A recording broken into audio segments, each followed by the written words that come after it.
We are going to speak to members of parliament from the Sierra Leone People's Party, SLPP, of which we did extend our invitations to, and also the All People's Congress, APC Party, on the speech of President Dr. Julius Maada at the state opening of the third session of the sixth parliament of the Second Republic. We shall be discussing the president's speech on electoral reforms, the economy, and agriculture, among other things. In the studio this morning, we have Dr. Unfasori Kurma, APC parliamentary spokesperson, and also Solomon Sundu, social activist. And we also invited a member of parliament from SLPP. Good morning, gentlemen, and welcome to the program. Good morning, AYV. Good morning for having us. Let's lay the foundation before we get into other areas of, the statement. From an opposition part of view, what will be your overall statement or comment on the entire opening session? The session was one that was a little bit different. It was a session that saw a statement by the president that painted a picture of what the nation's economy and the state of affairs of the country is as it is now. But it was also a session that was marked with several intangibles, but in a nutshell, it gave us an idea where the government's intentions are and where the government intends to do moving forward. But when you go through the lines of the president's speech, it is clear that indeed what exactly the president was trying to articulate versus what exactly it's on the ground were completely two different things. Of course, he gave us an idea as a nation what accomplishments they've made when it comes to numbers, but as people of this country, we would like to look at what achievements they've made that we can feel. The palpable achievements were the ones we, as the people of this country, we want to point to. And the statement, indeed, in some areas when it has to do with the economy, is something that is visible, like when you talk about the price of rice coming from 1,000 to 700,000, it is visible. But you will also want to think about where we came from before we are going back. Because naturally, if you send your students to school and they failed for so many semesters and they start passing, you will start feeling better about that student. But at the end of the day, it does not change the fact that the student has been failing. So naturally, if we say the economy is doing better than it was a month or 2 months or 3 months ago, then we want to see how that will benefit the ordinary man. What impact will that have in the wallets of the ordinary Sierra Leonean? And savings that have been lost over months or over years, how can they be regained? Probably there are losses that can never be regained, but they definitely will be something that the people probably breathe a sigh of relief that, yes, we are getting some relief now. So in a nutshell, yes, it gives us an idea where the economy is. It gives us an idea where the government's mind is. It also reminds us that there are so many things that are left behind that the government needs to do, and that some people in some parts of the country are actually not feeling the prosperity or the actuality of what the president is envisaging. Does the APC party support or oppose the president's call for proportional representation? The APC vehemently opposes a call for proportional representation. Yes, PR is in our constitutional books, but they have conditions in which they should be used. And in a country where we should be having a census this year, but they've postponed it to next year, and a country wherein people in all corners of this country need a direct touch with their representative, I think it is something that we as an opposition will not accept and will not stand for. And of course, we feel disappointed that even the government have intentions of moving this proportional representation to even an executive arm of proportional representation. And there are reasons for that. I don't think it's something to really hold and believe that that is a true reason for having a proportional representation. The speech exactly talks about how you want to unite the country, and we hope and pray that this president will have gotten out of the gates with that when he became a president in 2018 of uniting the country. Honorable Nfa, let me take you back. The president, even before the statement at the speech he delivered at Parliament, came open to say the SLPP party will remain the only party in Sierra Leone that will come to government for the third time. The conversation have been around the PR system, and similarly so there is an old adage that says, when blind man say they stone you, they don't master stone. Is the APC worried, taking into cognizance the current realities on the ground with the PR system and the previous statements from the SLPP? There seemed confirmation on the third term of the SLPP. The statement by the president was an unfortunate one. Of course, it's no secret that the last election left a very bad taste in the mouth of the average Sierra Leonean. It's no secret that nobody in this country believed that the government won the elections. But we, opposition, bend over backwards to see that we have a peaceful state and a country that will continue to thrive for the ordinary Sierra Leonean.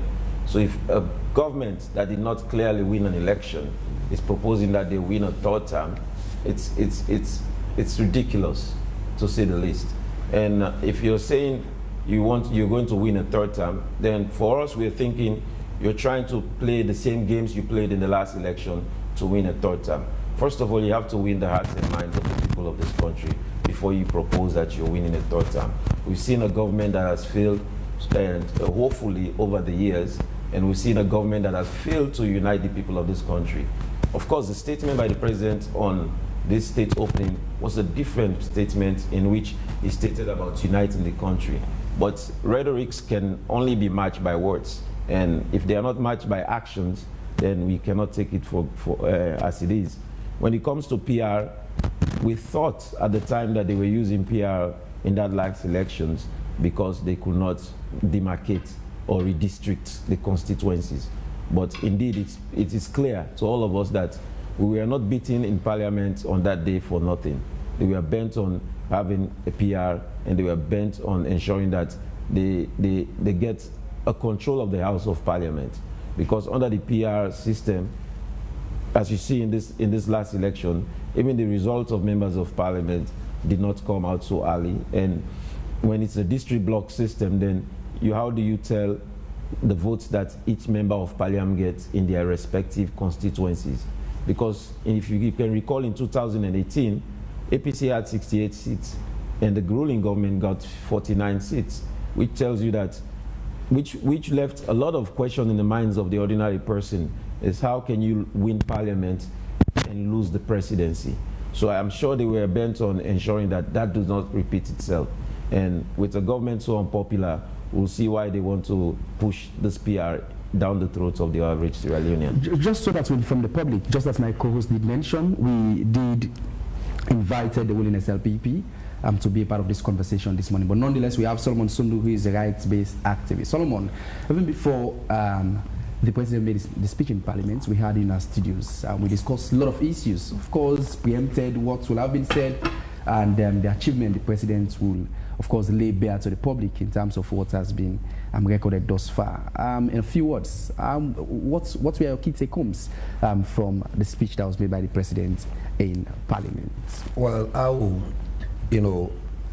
base my emphasis on the area of, national cohesion, and the words that he used, that the leadership of his presidency, he received it with humility, and that he wants to see this country be in that cohesive, no matter your race, whether you are APC or SLPP. But what can we do in uniting Sierra Leone? When you look at our electoral system, it has, been a tough one over the years. My brother was talking about, how the president, spoke about the economy, for which I was in Parliament, and all of, my brother too, and others were there. He spoke about reduction of rice to 650 leones. That is what we want to see, but we don't want, that to be, just to be a give over or a take over. We want it to come down a bit over 500. That is what citizens want to see. And we also talk about the PR system. He spoke about the PR system, that the PR system has no room for members of parliament to reach their constituents. For me, it's no. It's a no. They just want to use that as a political tool. In my own view, when you look at the PR system, we spoke of the PR system. My take is the threshold. For me, the threshold is too high, and we hope in the future they will reduce that threshold so that we'll have, dissenting voice like the smaller parties or independent party to be in that parliament. But when you look at the PR system, it gives room for peace. Over the years, you and I know our election has been marred with violence. Moreover, when you talk about by-elections, we have seen, when you talk about by-elections, it's like do or die, the SLPP and the APC. Who should take over? Let me say if my APC, they in that seat of the stronghold of SLPP. The SLPP will make sure that that seat is recovered, pauper, right? Let me say now APC in stronghold. The APC too will make sure that they retain that seat back with Bagbati. And we don't want to see that Bagbati and pauper business in Sierra Leone again. What we do, the PR system open a room for you guys to come together. We are in the technological hall. You can able to come together, open a WhatsApp group, communicate the district issues. Nobody will tell me that, oh, the PR system debar you not to reach your people. Even in the first past the post system, the constituency elections, we had honorable members in this town not even reaching their people before this time. So for me, for them to use that word that the PR system is against the norm of electoral process, I don't think so. Many political parties, including the APC, does believe the PR system leaves hole for a lot of pitfalls. But again, recommendations in the tripartite setup did talk about ways to look into what's best for Sierra Leone in terms of its electoral reforms. What will you say in terms of the current foundations that have been set, taking into cognizance the roles of the committee in looking at electoral reforms in Sierra Leone? Is it so far so good? Is it applaudable, Solomon? Well, we heard the other day the oppositions, I think they are gone beyond that.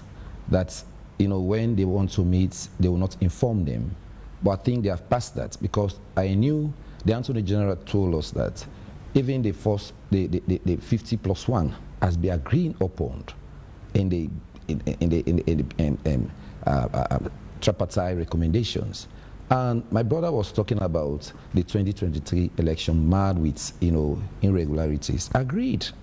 But from 2007, 12 to this date, that is what we want to avoid.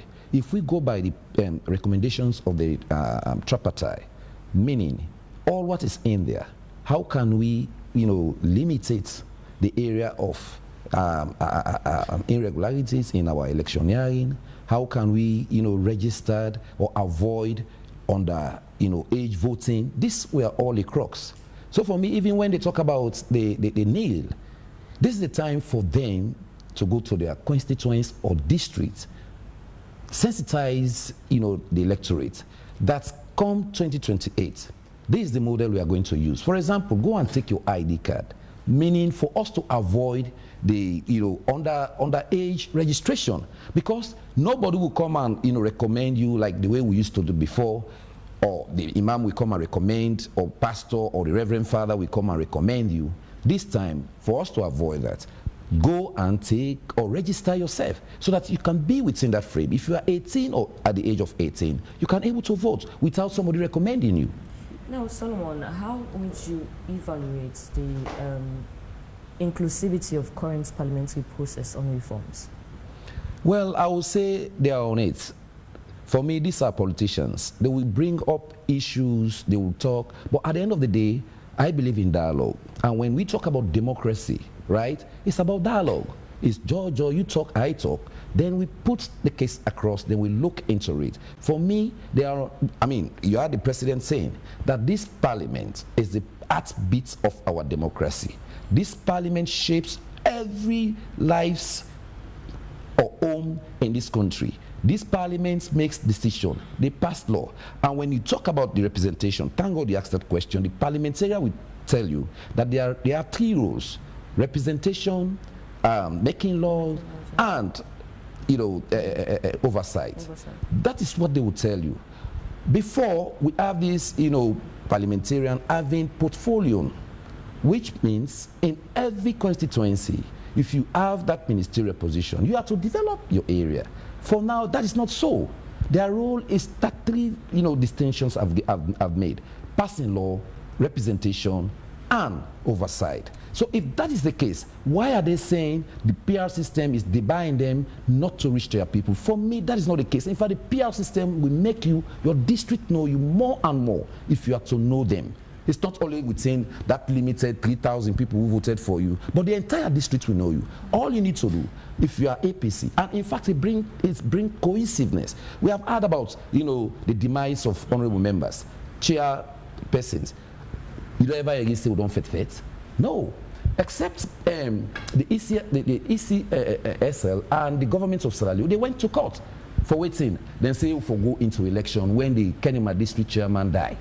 That was not so. All they need to do, if whether APC was there as the second person, you take the seats. That's cohesiveness, and that's one way we should avoid this electoral tension. Now that me want to see. You can get seats na Kono, you get seats all over the place, you get seats na Makeni. That is what we want to say. Okay, we'll definitely come back to you, but let's come to Dr. Omfa.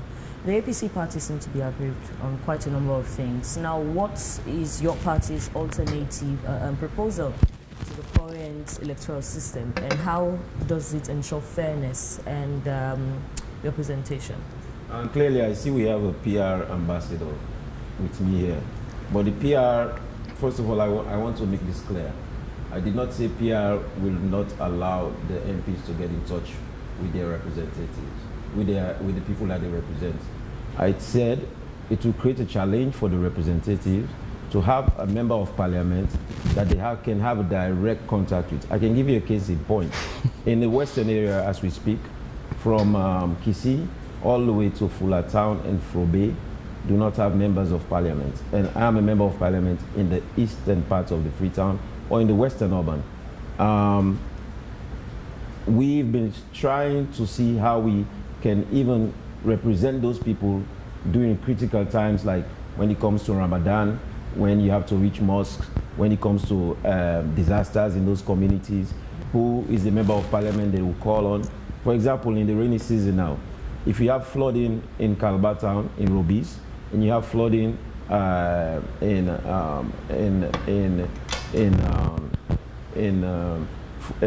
the way by Ross Road or Rescourse Road, do you expect that member of parliament that answers to the call in Botomoku to be able to go to the same place in another community and answer to that call? Yes. No, it's not possible. Yes, and it can happen. If you look at the challenges that we represent, those people have been left out for 3 years. Secondly, they want to use violence as a case in point for a PR. First of all, as Sierra Leoneans, we have to reshape our minds around this violence and elections. So we have to do that. Yeah, sure, and secondly, as people of this country, we have to ensure that politics should not be the only means by which people think they can have prosperity. And it starts with the leadership of the country. When you go to elections, or you're going into elections, or when the president becomes a president of this country, it is incumbent on that president to unite the nation. And once that country feels united, then tensions are reduced. And when those tensions are reduced, even when the by-elections come around, you will see that there will be less tension when it comes to by-elections. How do you ensure that the people will vote for the representative that they want in their own constituency if one passes away? They have the right to choose that person that will vote, that will represent them. But if a party selects a list and you cannot tell where in that list your own person or your own person that you voted for in a primary election is, then at the end of the day, you don't have somebody to run to. Representation is all about relationship. Good. And it's all about communication. If you do not have a relationship with the people that you serve, that relationship will be strained. If we're talking about democracy, we have to copy the democracy that is practiced in most parts of the world. Yes, Sierra Leone can have their own type of democracy or their own type of representation. Every country is entitled to that. But don't tell me that only the PR will be the only way to solve those problems. When we know that we're experiencing population explosion, especially in the Western area. How can you ensure that you have those representatives having a direct relationship with their people? The president did say in Parliament that the country is going to utilize the PR system when consultations are currently ongoing, from according to what the committee did say, even though the APC is claiming that there is no consultation from according to them and even other parties such as NRP and so to speak, Dr. Mfa. Do you consider such statements as a slip of tongue from the president? Well, I mean, it's clear that consultations has been a challenge by this government, even when it comes to appointing the electoral commissioner. When it says consultation, to them, information is consultation. If I provide the information and it's available to you, then you've been consulted. And that is not the spirit of consultation. Consultation is actually trying to know what the other side thinks. Yeah. And when you get what the other side thinks, then it guides you in what decision you make. Sure. My fellow panelists talked about threshold. In 2018, we had 4 parties in parliament, plus independent members of parliament, because we did not have to worry about threshold.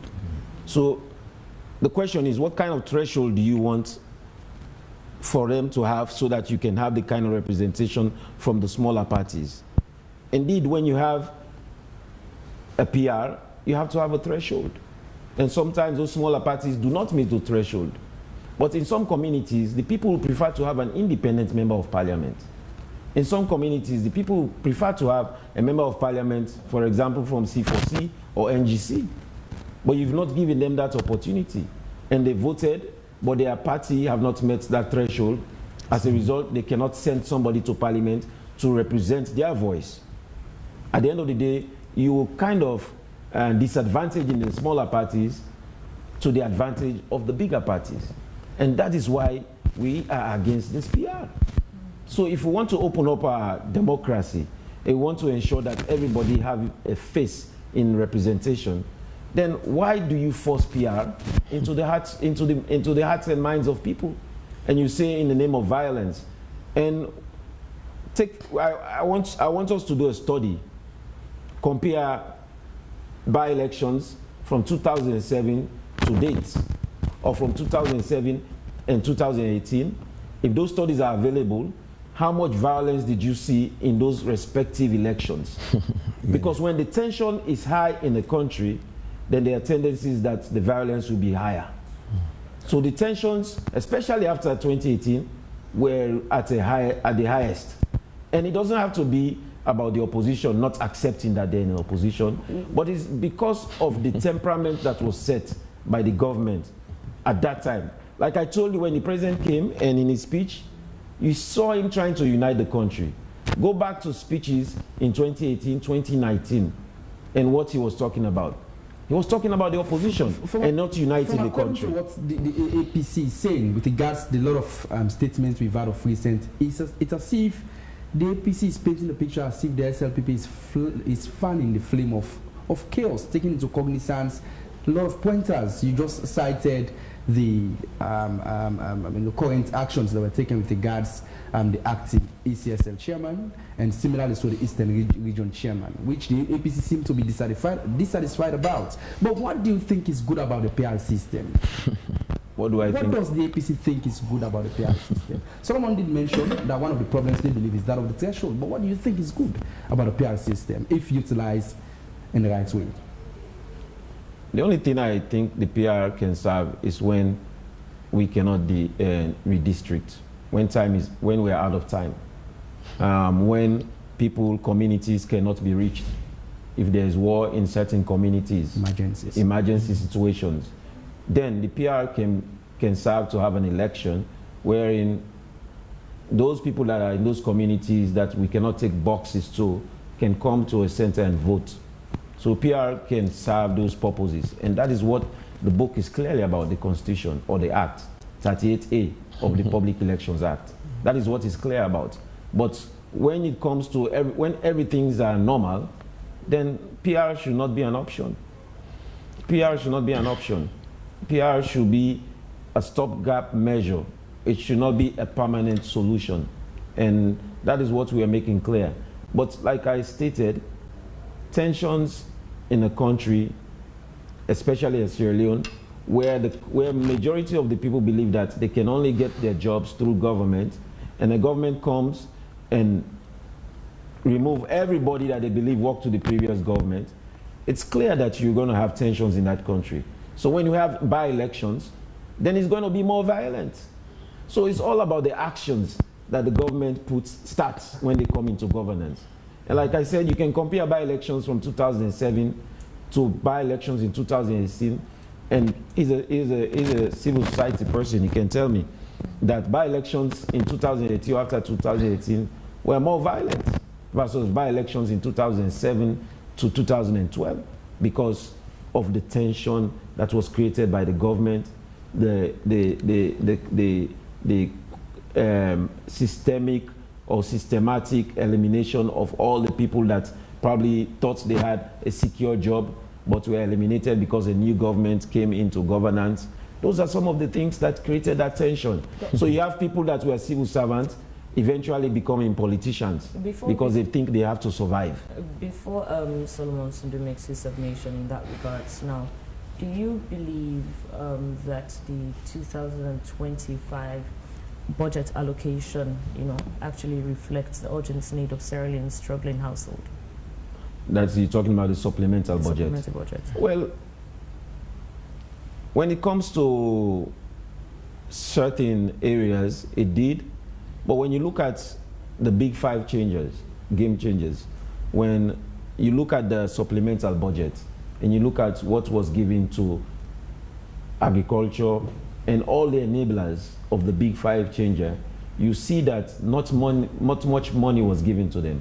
But when you look at the office of the president, you look at the office of the vice president, and you look at the office of the chief minister, you saw that more money was given to them, or even more money had been spent by those respective offices before the supplemental budget came to parliament.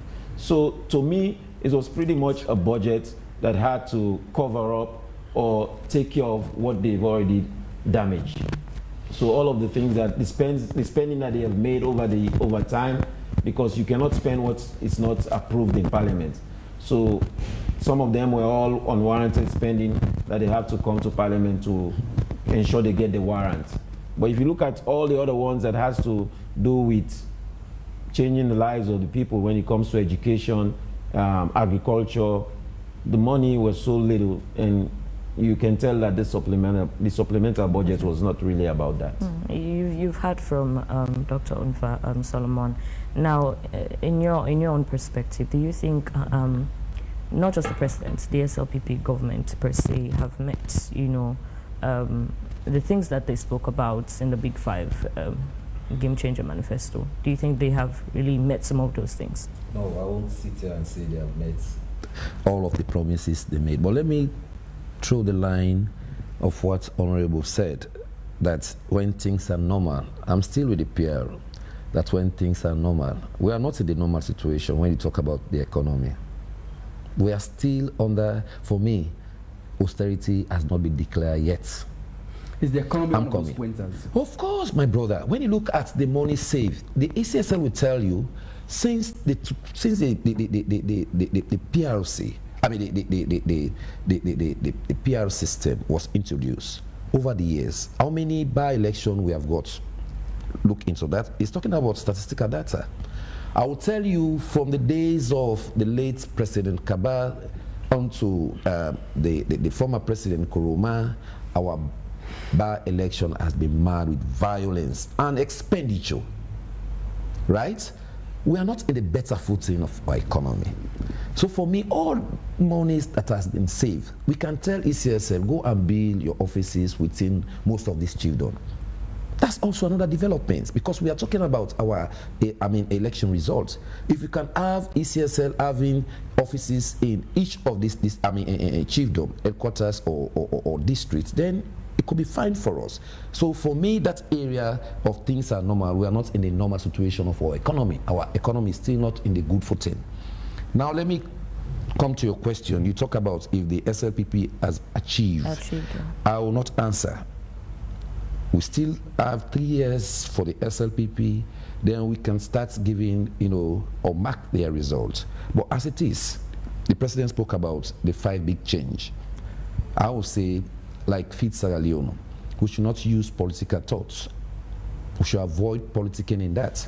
A country that cannot able to feed itself, it's head for a doom. My honorable member knows that. So let them all support what is good. And as an opposition, I always say this, they are governments in waiting.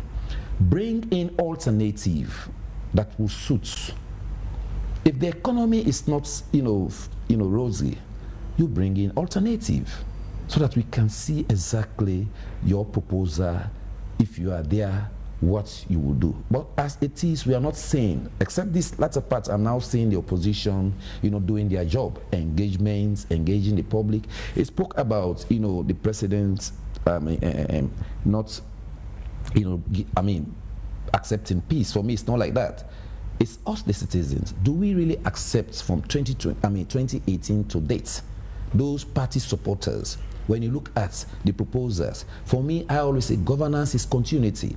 If the SLPP government says we want to inquire into X, Y, and Z, all you need to do as an opposition, for as long as it is in that constitution that gives the power that any president can set up commissions of inquiry, just go by the law, right? And we saw exactly how that thing become tensionable. We saw the August 9 and 10. Oppositions or supporters were, not accepting reality. We know that people were sitting out there, bringing tension. So for me, when you talk opposition, who are you referring to? I'm referring to those who are, insinuating trouble. Those who are telling people, go down to the street, don't accept this, don't accept this. These are the people I'm referring to. Solomon, the president did talk about efforts to address drug issue in the country. Help us connect the dots between what was said in Parliament by the president and the current realities on the ground. When you talk about drugs, for me, I think the government needs to do more on that. They should not be saying lip service, because if you go down to the streets, the things are visible, right? We heard about this ECOWAS came here because the issue around drug is not only now bordering within Sierra Leone. I was in that engagement in Parliament that ECOWAS are saying it that drug issue should not only be a country thing. They should, fight it together. So they all came here. So all we are saying, I think the government need to do more on drug. If there are the laws are archaic, we should try and fine-tune those laws so that whoever is catch in that should be well punished. But according to the laws now we have, the police will tell you we have done our part. When you go to the DPP departments, they have their own way, or the courts will just, and find that individual and discharge the person. So for me, the laws, that's what we should be looking at. And the honorable members here, they have the power. They are in this committee. As I said, you can be in so many committees in your district, you can come together. We have this technology now. Come together. He is saying, for example, if you're in Freetown, he cannot represent those people within his district. For me, it's no. Come together and see exactly if you can push the institution that is responsible for disaster, push that institution. That is your job. Your job is not to take money to go and spend it. You can go in solidarity. Call all of you within the group. But if you say no, for me, I'm not saying like crazy. Who side Freetown day? Freetown far from who side the other side? You are just within the same city. You know. You did mention the anomalies around the census. Recommendation 38 in the tripartite recommendation speaks to same. What sort of an effect do you think same hopes to have in the electoral process? More so when the actual date that was set for elections have been postponed. I mean, it's clear. Let's face it. Census are not done for political gerrymandering, or they should not be done for political gerrymandering. Censuses are done to ensure that developments are arranged or planned or structured around where the population stands. If you have more elderly, you know where your funds should go. If you have more young people in society, you know where your funds should go. If you have more women in society, then you know what you need to cater for.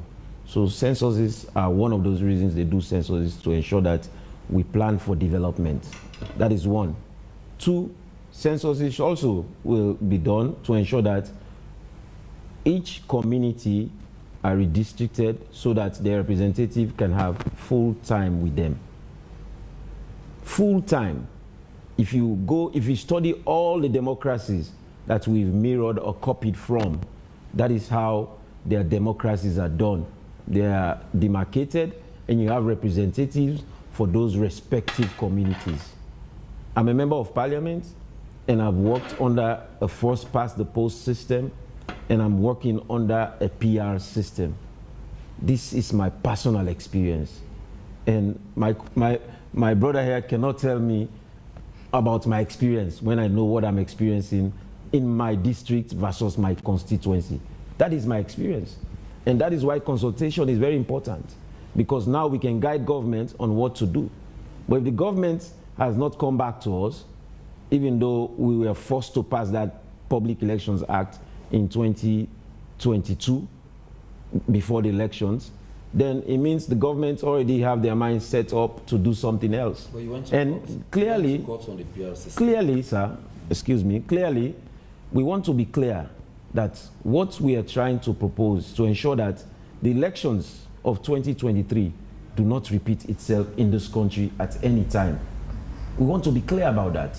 And we are sure that under a PR system, all of those irregularities that were witnessed will also be witnessed in a 2028 elections. Let me just answer this real quick.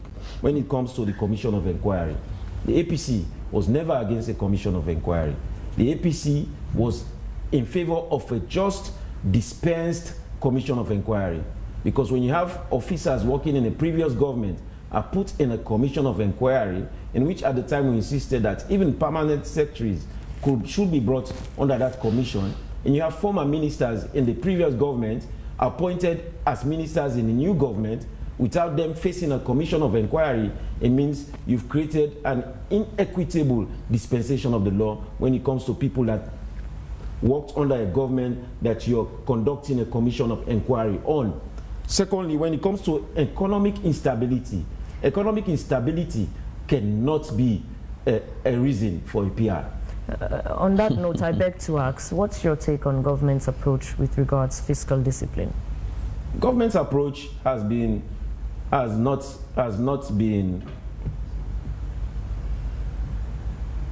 reckless when it comes to fiscal discipline. And we believe that because of that recklessness, we witness what my brother said. There's a possibility, they witness what we believe is a situation that demands that government calls for austerity measures. When the Minister of Finance went to Parliament recently, Chapter 25 and 31 in his statement clearly pointed that the government is instituting austerity measures. But he also said, this is not an austerity budget, but it was really an austerity budget when you look into it. They are trying to tighten up their spending. They're trying to do what we've advised them, though they need to do more, because we have a bloated cabinet. We have a bloated cabinet by the government. We have 26 missions across the world, embassies. And of course, embassies are meant to serve Sierra Leoneans in those respective countries, but sometimes you have to cut your coat according to your size. So when it comes to fiscal spending and fiscal discipline, they've been reckless, but they're trying to manage it now. Okay, and before we take some messages, Solomon, you've heard from what the Honorable has mentioned. Would you speak to same? Well, he spoke about the census and the 2023 election marred with irregularities. That is what the, tripartite is, opposing to. All of the 84 recommendations, if we follow it strict to sensu, it means that we can able to reform our electoral laws and processes. And even when you spoke about the 2022 election bill, you went to court about the PR system. You were opposed to it, but when you went to court, the court decided that yes, it is in the law. So for me, when we talk about the circumstances surrounding our electioneering, it means all of us can come together and pinpoint at areas. Let's say, for example, if we say, let's project our results in every polling stations. If we have the facility or the tool, we can do it. We had the facility. If we have the money, we can do it. The government refused money. So that is what I'm saying. The government refused money. So if we have all of this, we can able to make our election avoid from violence and all other irregularities. So that is the call. Let them come together and see how best they can able to fine-tune those laws. And one of the things I will say is the Constitution. If the honorable member under their tenure, if they can able to push for the review and all what is being proposed in the tripartite recommendation fix into the review constitution, table it in parliament for referendum, and I think that will be better. Because all what we are saying, if they are not in the constitution, it means we are going to have more tripartite. Because as it is, the APC honorable member is saying they want to avoid all what happened for the 2028, and we are seeing threats. Some are saying if we don't win the 2028 election, we'll bring war. What is this war? Even from the SIPP, I will say to them, whoever is talking of war, go and take your family member, make them the commandants. Yeah? For me, we don't need war in this country. If you want to bring war because of your own selfish benefit, do the needful. The needful are, we are talking about the senior census here. Cartographic mapping is going around. We know exactly what transpired from the midterm census. We don't want that again. Go and tell your people, come out, register. This is a time for us to come out and be counted. After every 10 years, we have census. I think this one is clear. Let us not begin to talk in the way for make the 2028 election can begin turn all that thing. They lost them. They think the way they don't say which law do. We now all join hand. Let me make sure say we put them law then into we book. But Solomon, as a rights-based activist, the tripartite recommendations did make clear processes and procedures that should be followed. Just as I pointed out earlier on, recommendations 38 did stated that use decennial census data for elections published 2 years prior. I think it's explicitly stated, and taking into cognizance the dates that has been announced for the conduct of census, it speaks contrary to a provision that seems very integral to the development, not just elections, the development of Sierra Leone, Solomon. You're right. You're right. And that is the thing we should not, as I said, we should not play in politics around, the census. The people seem to have been taken for granted. Is that the case, Solomon? And that is what I'm saying to all of us, that Sierra Leone, don't take us for granted. Both political parties, don't take us for granted. Go and do the needful. Yes, I will agree with you that the census postponed in 2026 will be of some concern. But let's say the election calendar has been, I mean, I had the Attorney General Minister of Justice saying they have agreed on electoral calendar as to how we can go into election and when we should vote. All of these things, if we agreed... You say agreed. Who have agreed, you say? No, they have agreed. I think both within the tripartite. I don't know, perhaps the only member... But is that the case? Like the first past the post. As the APC... The 50+1, they have agreed on all that. As the except APC he refused. Calendar or a percentage set? No, clearly, first of all, when it comes to the census, the recommendation said 2 years. Yeah. And from the time they said they were going to postpone the census 2026, we were sensing that there are plans to ensure that time was limited to redistrict. So clearly, the 2 years should not be the threshold to redistrict. First of all, census and statistics should have been able to do census in 2025. They should have been able to plan for census in 2025. Now, if census is going to be in 2026, a year should be sufficient to redistrict and have a ballot delimitation so that we can still have the elections in 2028. Now, we have to ensure that all of those are in place before we start talking about calendar. First of all, when they came with the Public Elections Act in 2022 or 2021, in that bill, they had set that we should have stipulated days for elections. Sure. But with no opposition from the APC, they removed it from the bill. So we did not see any commitment, or we've not seen any commitment for us to have a calendar in terms of elections, when elections should happen and when should be an inauguration. So for them to start making calendars now, and with census not being in limbo, with redistricting also being in limbo, we believe that it is all orchestrated actions to ensure that they plan elections around for me, to disenfranchise the opposition. Secondly, my colleague here or panelist here was talking about ID cards. I want to make this clear. We cannot use national ID cards as a way to register to vote. First of all, we want to ensure now we have challenges with national ID cards. In communities, some people cannot even afford national ID cards. Yes, national ID cards are good to get. They are necessary to have.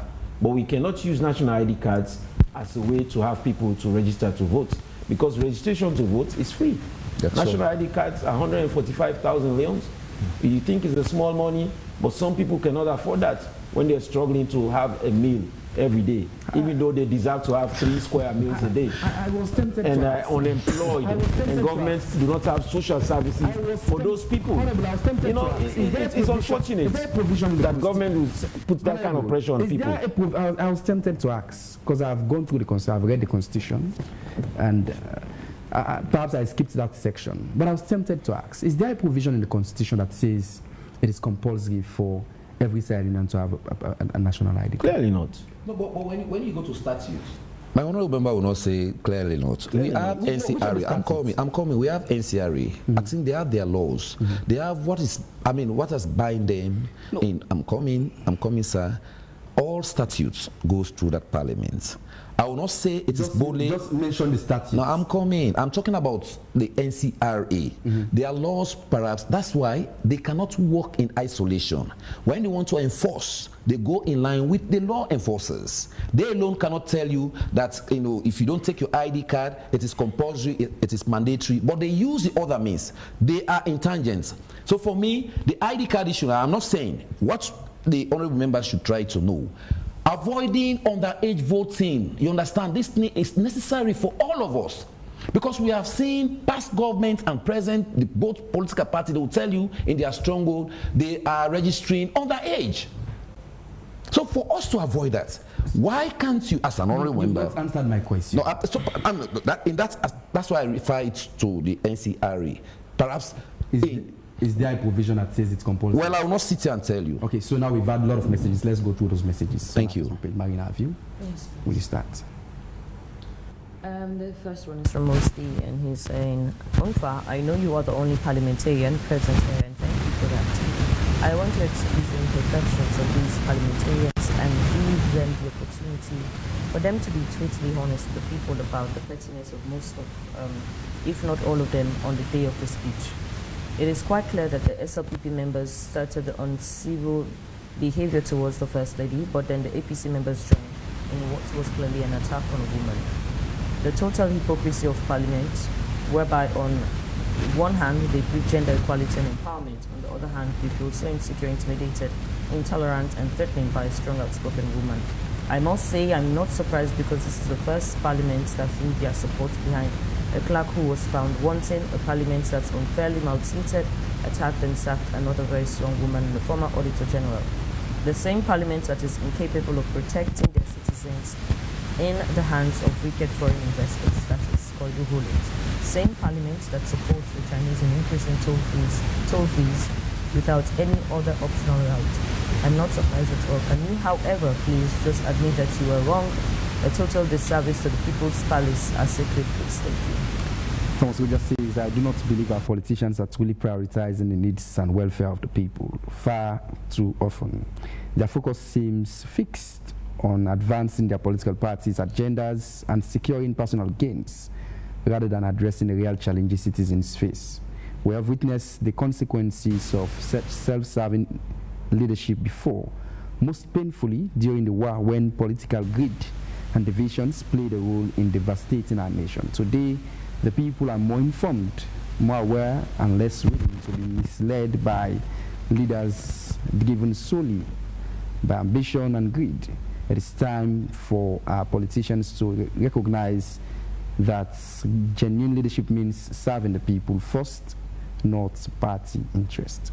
Another one from Edwina John. The PR system's future is not yet fixed, but the tripartite reforms are the platform where its fate will be decided.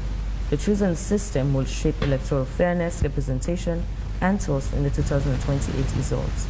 Mr. Dozak says the state's address by President Biu at the Well of Parliament brought mixed feelings amongst Leoneans, because some were saying the speech was solid, while others were of the view that the speech lacked the reality in the country.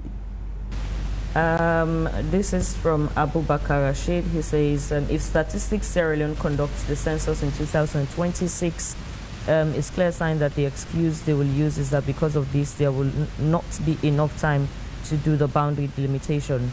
So the proportional representation of this six block system is what they will recommend. Also says, in the area of rice production, which is our staple food, we are still faced with challenges because the rate of importation is still high compared to the low rates of production. We need massive rice production to drastically cut down the high rates of importation. This is from Samuel Louise. All Sierra Leonean must have a national identification card, but not everyone can afford it.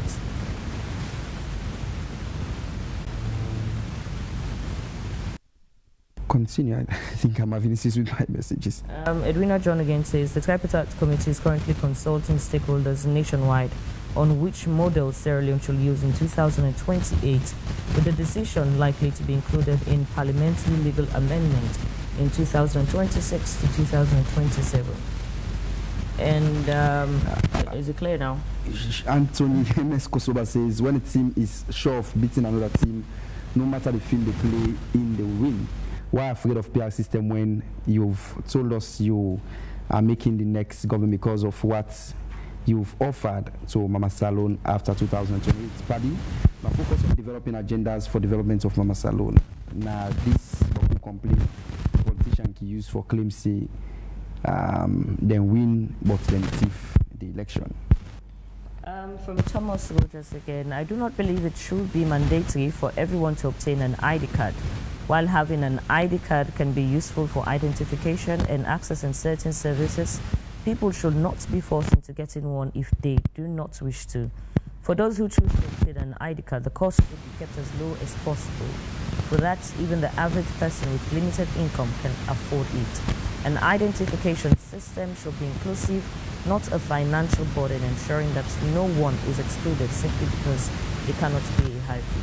Pastor says, please, I want to know if the former government of Hannes by Koroma Constitutional Review Committee that was headed by late Justice Kawan, was there any provision for a PR system to be one of the major forms of electioneering process in Sierra Leone? If yes, then I see no reason why the APC should deny the system that was recommended by the committee, which themselves the APC conducted. This one is from Nyake Kalon, and he's saying, according to you, Mr. Honorable, the president did not win the last election, but you still legitimately collected your backlog of payment from his administration. Isn't that weird?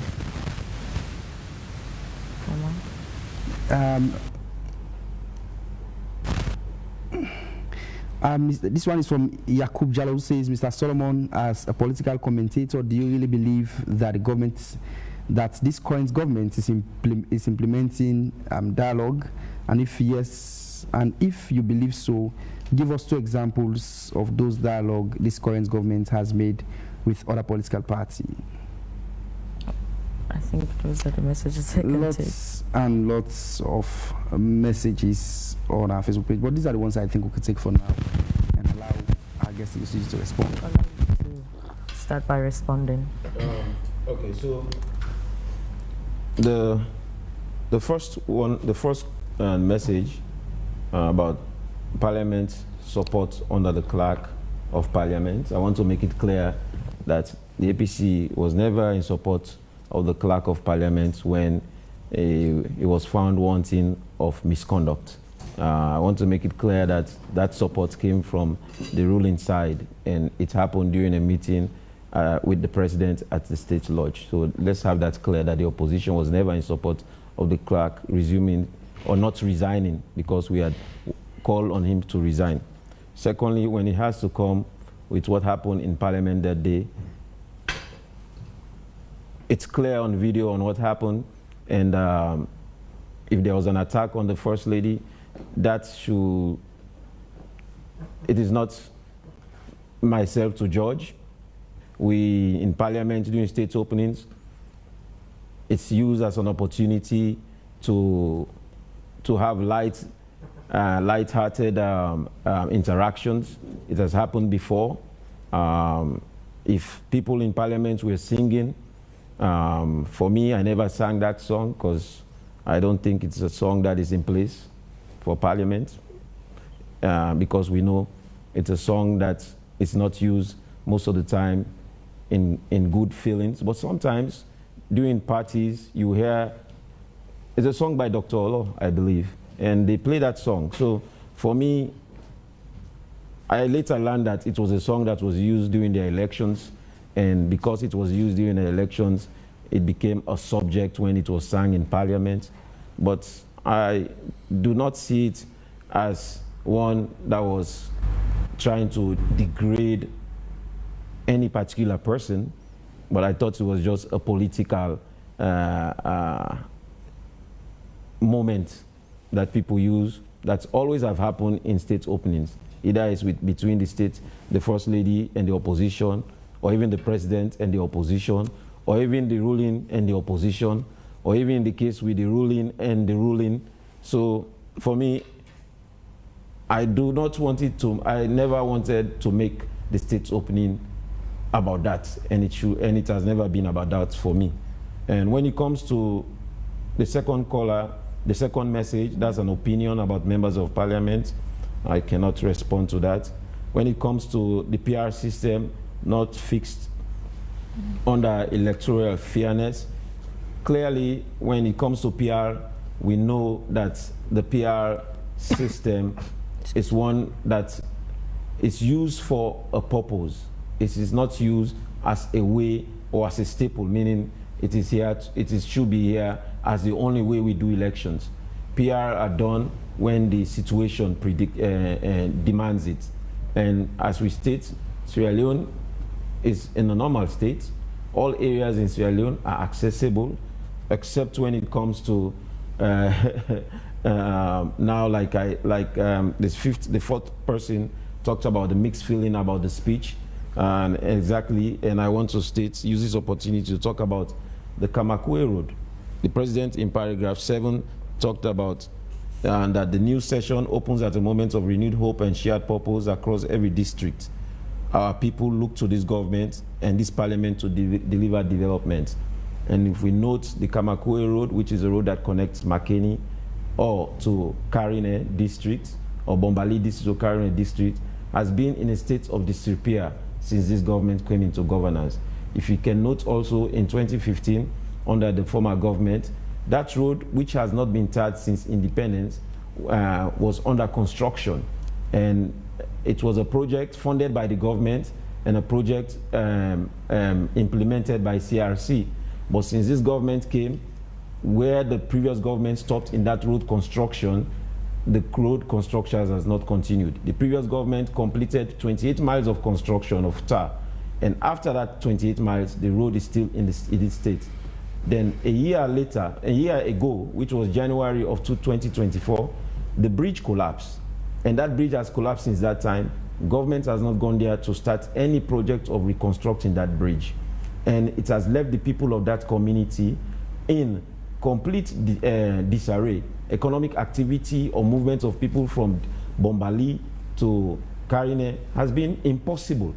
And you should note that road will be a road when once completed can connect Potloko district, Kambia district, Karina district, Bombalis district, and even the main town of Karina district, which is Kamakwe. And that road has been left in disrepair. And if the president in his midterm national development launch of 2024 and 2030 said the people of this country are looking for government to bring prosperity without constraint to them, then I'm telling you that that is a reason why the speech has been received with mixed feelings. Because yes, the speech is very good as a speech, but when you look at the reality of the speech against what is happening on the ground, then you know they are not consistent. Yes, statistics Sierra Leone, if they do not do the census in time, it will have an effect on what will happen with the boundary delimitation, as the person in the fifth message noted. Rice production, Mystic from Dwazak talked about the rice reduction. Government said they've saved $15 million in rice importation. As opposition and as responsible opposition, we want to note that yes, the price of rice went all the way to 1,200. Now, as we speak, even up to yesterday, I bought a bag of rice for 680,000. So we know, yes, there's been a reduction. So we know, yes, that, yes, something is happening. But we should note that rice was met by this government at 200,000. Still, at 680 is still unaffordable. So yes, as my fellow panelists stated, we should see food security as something that should be an integral part of any respective government. And we as an opposition are in support of food security and feeding Sierra Leone. What we were against was an increase on the tax of rice at the time, or the importation of rice to feed Sierra Leone. We did not believe that government should add 5% to the importation of rice so they can feed Salon. So, but if we are seeing a change or a reduction in that price, we want that price to continue to reduce eventually. The last one, I think is last one, national ID card should not be mandatory. Of course, it should be an option for every citizen to have. And also, national ID card should not cause an unnecessary burden on the people of this country. Yes, it will help, as my fellow panelists stated, it will help with ensuring that we do not have underage voters, or it will help the country to capture people before the date of registration of voters. That is why we're calling on government to ensure that they facilitate the distribution of those cards to every Sierra Leonean. Until that is done, you cannot make that mandatory. You cannot impede the movement of people. You cannot say, if you don't have your card, we will be searching vehicles and all that. That should not be the spirit of this national ID card. It should not be a burden on the average Sierra Leonean. Of course, we should encourage it, and we will be encouraging it to people to have. The tripartite and the consideration for nationwide consideration, I think it is in place. We want to ensure that every community know about what is happening, and it should not just be based on the type of electoral process that we want to have. It should also be based on the election managing bodies. What do the people think about the ECSL? What do the people think about people that have conducted elections in this country, especially last elections, and what they did in those elections? Okay. Do we think they should continue to serve in those respective positions as commissioners? Because if you've been seen wanting in an election, and that's brought a lot of challenge in the acceptance of that result, those people also should be investigated to ensure that they probably are found wanting or they do not conduct another election in this country. Okay. I will make it fast. Yes, please. Why fear of PR? We are not afraid of PR, but we think it is only necessary in the books when it's necessary. If it was in the last constitutional review, it's a recommendation. We do not wish for Sierra Leone to degenerate into any state of instability, but the PR is there for those purposes. And backlog and members of parliament, we were elected as members of parliament, and we did not attend because of out of principle. And if it is part of the national dialogue to ensure that members of parliament of the APC and councillors of the APC go back to work, if it was an agreement before they went to work, then definitely, if the backlogs are given, members of parliament, it's their entitlement and they should take it. But it is not about saying because the elections were not transparent and we have doubts about it, but we agreed to participate in governance. It is not to say when the time comes to ensure that we do what is needed to have a decent election in this country, we cannot call government to ensure that happens. Was that a recipe of calm? Was that a recipe for calm in Parliament when the President was delivering his No, address? it was not no recipe for calm. It was, like I said, the speech of the President was not. If you go through all the speech, you will not see anywhere where there was an attack on the opposition. It was a speech that called for national unity. Okay. It was a speech that was done by a president that pretty much wants to unite the country based on the speech. So we were pretty much responding to what we were listening to. It's a speech. Okay. If somebody says something that goes against your spirit, then you respond. But the speech was not about that. Many Sierra thought it was as a result of the backlogs that were paid. It cannot be. It cannot be. Solomon. That's an entitlement. That's a good one. But I would like to start with the submission of selecting honorable members from their political parties. Let me start with this. The political parties give symbols even under the constituency elections. It's not the people.